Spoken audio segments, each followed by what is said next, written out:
ரசூலா என்ன சொல்றாங்க, இது ஒன்றை தவிர மற்றதெல்லாம் சமரசம் நான் பண்றேங்க. அல்லாஹ் சொல்ற ஆஃபர் இது. ஆனா இன்னைக்கு நம்ம இதைத்தான் ஃப்ரீயா தூக்கி கொடுத்துருக்கோம்.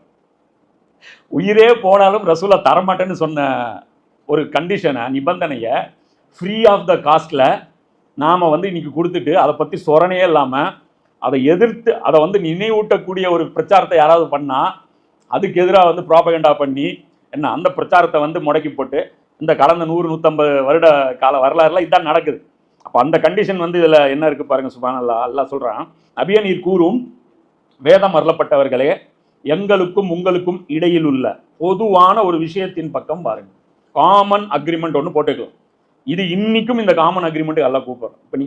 இப்போ நீங்க கிறிஸ்தவர்களும் ஒரு வருங்காலத்தில் உம்மத்து ரெண்டும் மெர்ஜ் ஆகும் அப்படின்னு. அப்போ என்ன ஆகும்?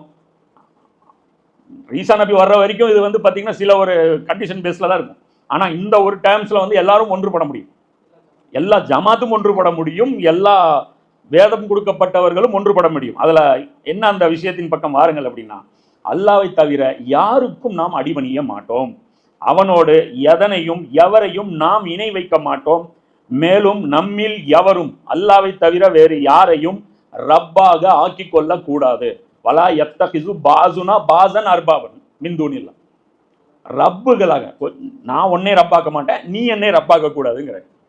அப்போ இந்த ரப்பாக்கிறதுக்கு என்ன மீனிங்னு ரசூலா என்ன மீனிங்ல பயன்படுத்தினாங்க? நாங்கள் எங்கே கிறிஸ்தவர்கள் என்ன ஈஸியாக கேட்பாங்க, நாங்கள் இங்கெங்கே உங்களை ரப்புன்னு சொன்னோம், எங்களை ரப்பா ஏற்றுக்குங்கன்னு நாங்கள் சொன்னோமா? எங்களை பார்த்து அல்லாஹ் ஒரு அபாண்டத்தை சொல்கிறானே, நாங்கள் இறைவன்கள்னு நாங்கள் கிளைம் பண்ணவே இல்லைங்களே, நாங்கள் ரப்புன்னு நாங்கள் கிளைமே பண்ணல, நாங்கள் கிளைம் பண்ணாததுக்கு வரீங்க, அதுவும் முடியாதுன்னு போயிட்டாங்க. இந்த கண்டிஷனுக்கு ஒத்துக்கவும் இல்லை, அது வேற விஷயம், முடியாதுன்னு போயிட்டாங்க. அப்போ இந்த அக்ரிமெண்ட் என்னன்னே தெரியாமல் போயிடுச்சு. பார்த்தீங்கன்னா நம்ம குரானில் இருக்கு, ஆனால் நம்ம குரானை வச்சு விசாரிக்கப்பட மாட்டோம். ஒரிஜினல் கடவுள் யார் அப்படிங்கிறத வச்சு தான் நம்ம விசாரிக்கப்படுவோம். அந்த ஒரிஜினல் கடவுள் எங்களுக்கு டிஃபால்ட்டாக பர்த்லேயே கிடைச்ச ஃப்ரீ கடவுள் தான். அது ஃப்ரீ ஆஃப் த பேக்கேஜில் எங்களுக்கு வந்துருச்சு.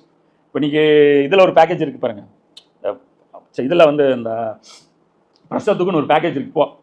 பார்த்தோம் போனால் 60 ரூபா, 60,000 70,000 அப்படின்னு ஒரு பேக்கேஜ் இருக்குது. நார்மல் டெலிவரிக்கு ஒரு பேக்கேஜ், ஆப்ரேஷனுக்கு ஒரு பேக்கேஜ், அதுலேயே வருது இதுவும். ஏன்னா போட்டு கொடுத்துட்றாங்கல்ல முஸ்லீம்.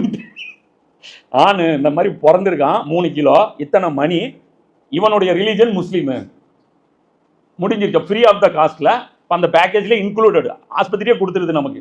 இவன் செத்தானா இவனுக்கு ஒயிட் ட்ரெஸ் போட்டு இவனை குளிப்பாட்டி பள்ளிவாசல் கூப்பிட்டு போகணும், இவனை கொண்டு போய் சுடுகாட்டில் எரிக்கணும், இவனை கொண்டு போய் சர்ச்சில் வச்சு இதை அவனுடைய இந்த விவகாரங்களை முடிக்கணும்னு இவங்களே கொடுத்துட்றாங்க. இப்போ அப்போ ஃப்ரீயாக கிடைச்ச ஒரு நமக்கு நம்முடைய அந்த இஸ்லாத்துக்கு குரானை வச்சு நம்மளை எல்லாம் கம்பேர் பண்ண மாட்டான்.